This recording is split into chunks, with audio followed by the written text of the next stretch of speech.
ভাত খেয়েছেন?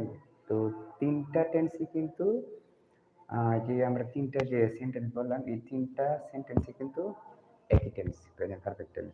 যখন আমরা প্রেজেন্ট পারফেক্ট টেন্সটা চিনে ফেললাম বা চিনে ফেলেছি, তখন আমরা ওইটার স্ট্রাকচারে যাব।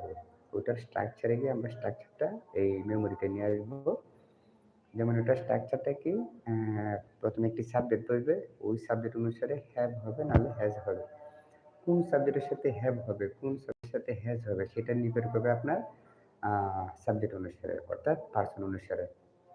যদি সাবজেক্ট I থাকে তাহলে তার সাথে কি বসবে? হ্যাভ।